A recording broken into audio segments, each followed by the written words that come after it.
ሰላም ጤና ይስጥልን የዕለቱን ዜናዎች ይዘን ቀርበናል። በቅድሚያ ማርስቶቹ የኢትዮጵያ አርቲፊሻል ኢንተለጀንስ በአፍሪካ በከፍተኛ ደረጃ የሚታይ ተቋም መሆኑን ጠቅላይ ሚኒስትር ዶክተር አብይ አህመድ አስገነዘቡ። ሰባተኛው ጠቅላላ ምርጫ የሚወዳደሩ የፖለቲካ ፓርቲዎች የእጩ ምዝገባ ከዛሬ ጀምሮ እንደሚካሄድ የኢትዮጵያ ብሔራዊ ምርጫ ቦርድ አስታወቀ። በደቡብ ኢትዮጵያ ክልል የተከሰተውን የማርበርግ ቫይረስን ለመቆጣጠር በቅንጅት እየተሰራ መሆኑን የጤና ሚኒስቴር ገለጸ። አስረኛው የከተሞች ፎረም ኤግዚቢሽን በመደመር መንግስት ከተሞች የቴክኖሎጂ ዕውቀት መፍለቂያ መሆናቸው በተግባር የታየበት መሆኑን የከተማና መሰረተ ልማት ሚኒስትር ጫልቱ ሳኒ ገለጹ። የሚሉት የዕለቱ ዜናዎቻችን ናቸው። ዜናዎቹን በዝርዝር እንመለከታለን። ከዜናዎቹ ጋር ሀብታሙ አክሊሉ ነኝ። አብራችሁን ቆዩ። የኢትዮጵያ አርቲፊሻል ኢንተለጀንስ በአፍሪካ በከፍተኛ ደረጃ የሚታይ ተቋም መሆኑን ጠቅላይ ሚኒስትር ዶክተር አብይ አህመድ አስገነዘቡ። የኢትዮጵያ አርቲፊሻል ኢንተለጀንስ ኢንስቲትዩት ዋና መስሪያ ቤቱን ቀድሞ ከነበረበት ቀይሮ ወደ ኢትዮጵያ ብሮድካስቲንግ ኮርፖሬሽን የቀድሞ ህንፃ በተዛወረበት ወቅት ጠቅላይ ሚኒስትር ዶክተር አብይ አህመድ መልእክት አስተላልፈዋል። በዚህ ወቅትም የኢትዮጵያ አርቲፊሻል ኢንተለጀንስ በ5 ዓመት ውስጥ አሁን በሚገኝበት ደረጃ ላይ መድረሱ የሚደነቅ መሆኑንም አንስተዋል። የኢትዮጵያ አርቲፊሻል ኢንተለጀንስ በአፍሪካ በከፍተኛ ደረጃ የሚታይ ተቋም መሆኑን ገልጸው የሮቦቶችን ሶፍትዌር ብቻ ሳይሆን ውጫዊ የአካል ክፍልን መስራት ጀምረዋል ብለዋል። ድሮን ማምረት ብቻ ሳይሆን የማነጋገር አቅም እየፈጠረ ያለ ተቋም መሆኑንም ተናግረዋል። አርቲፊሻል ኢንተለጀንስ በአፍሪካ ደረጃ የሚወዳደር አሰራርን የሚከተል መሆኑን ጠቁመው በርካታ ምርቶችን አውጥተዋል ብለዋል። በጤናው ዘርፍ የጡት ካንሰር ልየታ ላይ ትልቅ ውጤት ማምጣት መቻሉንና ይህም በዓለም አቀፍ ደረጃ በአርቲፊሻል አዋቂዎች ዘንድ ተቀባይነት ብሎም የባለቤትነት መብት ያስገኘ ስራ ነው ብለዋል። በግብርናው ዘርፍም የቡናና የሌሎች አዝርቶችን በሽታ የሚለይ ፕሮዳክት መመረቱን በመጠቆም ለዚህም የባለቤትነት መብት መኖሩን አስረድተዋል። በሌላ በኩል መሶብ የሚባለውን በአንድ ማዕከል ከ100 በላይ አገልግሎቶች የሚሰጠውን ሲስተም የገነባውም አርቲፊሻል ኢንተለጀንስ ኢንስቲትዩት መሆኑን አስታውቀዋል። የገንዘብ ሚኒስቴር፣ ገቢዎች ሚኒስቴርና ጉምሩክ ኮሚሽንን ጨምሮ ተቋማት አሰራሮቻቸውን ለማዘመን የሚገለገሉባቸው በርካታ ሲስተሞችን መገንባት መቻሉንም አንስተዋል። የኢንስቲትዩቱ መመሪያ ኤአይ ለሁሉም ስለሆነ ከዚህ አንጻር አንዱ ማሳያ ክላውድ ኮምፒውቲንግ መሆኑንም አንስተዋል። ለምሳሌ ከዳታ አጠቃቀም ጋር ተያይዞ አማርኛ፣ ኦሮምኛ፣ ሶማሊኛ፣ ትግርኛና አፋርኛ የአንዱ ቋንቋ ተናጋሪ ሶስተኛ ሰው ሳያስገባ ከሌላ ቋንቋ ተናጋሪ ጋር መግባባት የሚችልበትን መንገድ በጽሁፍ የገባን መልእክት ወደ ድምጽ የመቀየር በድምጽ ያለ መልእክትን ወደ ጽሁፍ የመቀየርና መሰል አገልግሎቶች ለመስጠት በሺህ ሰዓቶች የሚቆጠሩ ኦዲዮችን ዳታዎችን በማስገባት እየተሰራ ይገኛልን ብለዋል። የግብርና ሪቮሉሽን 1 2 3 እያለ መጥቷል። እኛ እዛ ውስጥ አልነበርንም። ቴክኖሎጂካል ሪቮሉሽን ነበሩ፣ ኢንዱስትሪያል ሪቮሉሽኖችም ነበሩ። በእነዚህ ሁሉ ኢትዮጵያ በሬና ሰውን ማላቀቅ ሳትችል የኖረችበት ዋናው ምክንያት አዲስ እውቀት፣ አዲስ ልምምድ፣ አዲስ ፈጠራ ሲፈጠር ያንን ለማወቅና ለመከተል የነበረው ጉጉት፣ ዝግጁነትና እሳቤ አናሳ ስለነበረ ነው ሲሉም ገልጸዋል።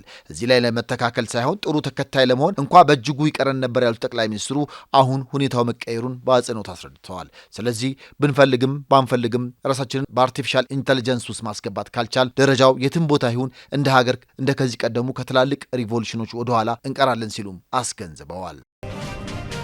በሰባተኛው ጠቅላላ ምርጫ የሚወዳደሩ የፖለቲካ ፓርቲዎች የእጩ ምዝገባ ከዛሬ ጀምሮ እንደሚካሄድ የኢትዮጵያ ብሔራዊ ምርጫ ቦርድ አስታወቀ።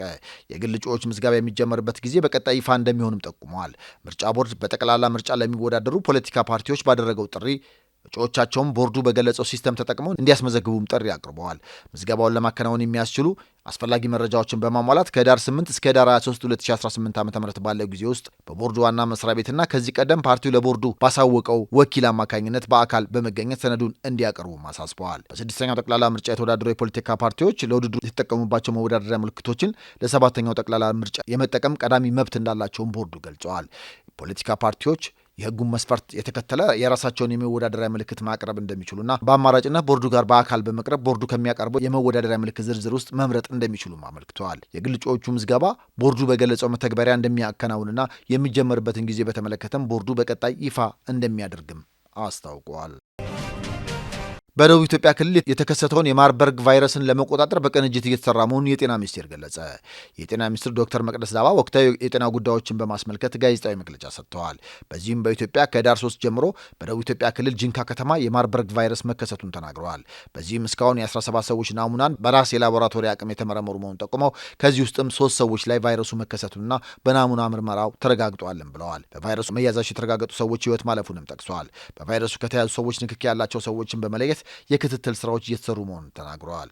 እስካሁን እንግዲህ በመጠርጠር ደረጃ በበሽታው በመጠርጠር ደረጃ ከተባለ በ6 ሰዎች የማርበርግ ቫይረስ በሽታ ምልክቶች አሳይተው ህይወታቸው ያለፈ ሲሆን ነገር ግን በትክክለኛ በላቦራቶሪ ያረጋግጠ ነው የነበረው የ3ቱን ብቻ ነው ማለት ነው። ያ ግን በአጠቃላይ የነበረ የታሪክ ቅኝታቸውን ስንመለከት የንክኪ ሌሎች ነገሮች ያሏቸው ስለሚሆን 3 በፕሪዚምቲቭ በእኛ በሜዲካል እና በክሊኒካል ዳያግኖሲሱ ስንጠራው ተጠርጣሪነት በምንለው ማለት ነው። ነገር ግን 3ቱ በክሊኒካል ላብራቶሪያቸውም የዘረመል ምርመራውን የሚያደረግንባት ከ17 ምርመራዎች 3 ፖዚቲቭ ሆኗል ያልናቸው እነዚህን ይጨምራል ማለት ነው። ከዛ ከ17 ውስጥ እንግዲህ 3 ብቻ ፖዚቲቭ፣ ሌሎቹ እስካሁን ያሉን ሳምፕሎች እስካሁን ነፃ ነው የሚያሳየን ማለት ነው። ይህም ቫይረስ ለመቆጣጠርም የዝግጅትና ቅንጅት ስራዎች እየተሰሩ መሆኑን ጠቁመው የአገልግሎት ሰጪ ግብረ ኃይልን በማቋቋም ቫይረሱ ወደ ተከሰተበት አካባቢ መላኩንም ገልጸዋል። ኢትዮጵያ አሁን ላይ የዚህ ቫይረስ ናሙና የመመርመርና የመለየት አቅም እንዳላት ገልጸው በተለያዩ የጤና ተቋማትም የቅድመ ዝግጅት ስራዎች በቅንጅት እየተሰሩ መሆኑን ተናግረዋል። በዚህም በአካባቢ ባሉ የጤና ተቋማት የለይቶ ማቆያና ማከሚያ ማዕከላትን የማቋቋም ስራዎች እየተሰሩ መሆኑን ገልጸዋል። በጤና ተቋማት የቁሳቁስ ማሟላት ስራዎች እየተሰሩ መሆኑን ጠቁመው የህብረተሰቡን ግንዛቤ የማሳደግ ስራዎች እየተሰሩም ይገኛሉ ብለዋል። የበሽታው ምልክቶች ካሳዩ ሰዎች ጋር ንክኪ ያላቸውን ሰዎች የመለየት ከዛም ደግሞ ክትትል ማድረግ ስራዎች ደግሞ በሰፊው እየተሰራ ነው ያለው። ወረርሽኙ እንግዲህ በደቡብ ክልል በጅንካ ከተማ ከታየ በኋላ የነዚህ ሰዎች ጋር ንክኪ የነበራቸውን ቦታዎች በደንብ መለየት፣ ለይቶ ማቆየቶች ስራ ደግሞ መስራት ከሁሉም ጋር በማናበብ እየሰራን ያለ ነው። ወረርሽኙ እንግዲህ በአጭር ጊዜ ለመቆጣጠር የህብረተሰባችን ጤና አጠባበቅ ላይ ከጤና ሚኒስቴርና እንዲሁም ደግሞ ከሁሉም ከክልል ጤና ቢሮዎችና ከክልል የህብረተሰብ ጤና ኢንስቲትዩሽኖች ጋር በመሆን ከባለድርሻ አካላት ጋር ከፍተኛ የሆኑ የዝግጅት የቅኝት እና ምላሾቻችንን በአፋጣኝ እያደረግን እንገኛለን። በየደረጃውም ደግሞ የተቋቋሙ የድንገተኛ የህብረተሰብ ጤና አደጋ ማስተባበሪያ ተቋማትን እና ማዕከላትን ጀምረናል። ቫይረሱ ከተጠቃ ሰው ጋር ባለ ንክኪና በሌሎች መንገዶች የሚተላለፍ በመሆኑ ጥንቃቄ ማድረግ እንደሚገባም አንስተዋል። ህብረተሰቡ እጅን በሳሙና የመታጠብንና ንጽህና የመጠበቅ ስራዎችን ማጠናከር ይገባዋል ብለዋል። በአሁኑ ወቅት የለይቶ ማቆያ ውስጥ ያለ ሰው አለመኖሩን የገለጹት ሚኒስትሯ ተንቀሳቃሽ ላቦራቶሪ ወደ ጂንካ ከተማ መላኩንም ተናግረዋል። 10ኛ የከተሞች ፎረም ኤግዚቢሽን በመደመር መንግስት ከተሞች የቴክኖሎጂ እውቀት መፈልቂያ መሆናቸው በተግባር የታየበት መሆኑን የከተማና መሰረተ ልማት ሚኒስትር ጫልቱ ሳኒ ገለጹ። 10ኛው የኢትዮጵያ ከተሞች ፎረም የከተሞች እድገት ለኢትዮጵያ ልህቀት በሚል መሪ ሀሳብ በአፋር ክልል ሰመራ ሎጊያ ከተማ እየተካሄደ ይገኛል።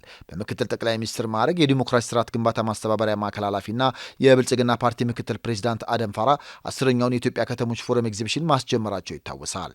የከተማና መሰረተ ልማት ሚኒስትሯ ጫልቱ ሳኒ ፎረሙን አስመልክቶ የተዘጋጀውን ኤግዚቢሽን ተዘዋውረው ተመልክተዋል። ሚኒስትሯ ጉብኝታቸውን አስመልክቶ ከኢዜአ ጋር ባደረጉት ቆይታ በኤግዚቢሽኑ በከተሞች ያለውን ከፍተኛ መነቃቃት በተጨባጭ ማየት መቻላቸውን ገልጸዋል።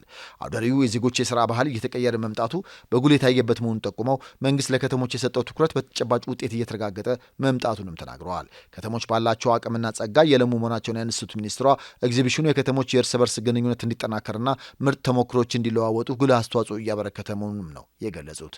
ኤግዚቢሽኑ የበለጠ መታወቂያ መድረክ ከመሆኑም ባለፈ ከተሞች የተለያዩ የፈጠራ ውጤቶቻቸውን ያሳዩበት መሆኑን ተናግረዋል። ኤግዚቢሽኑ በመደመር መንግስት ከተሞች የቴክኖሎጂ እውቀት መፍለቂያ መሆናቸውን በተግባር የታየበት መሆኑንም አስታውቀዋል። ዜናው በቃ። ሰላም።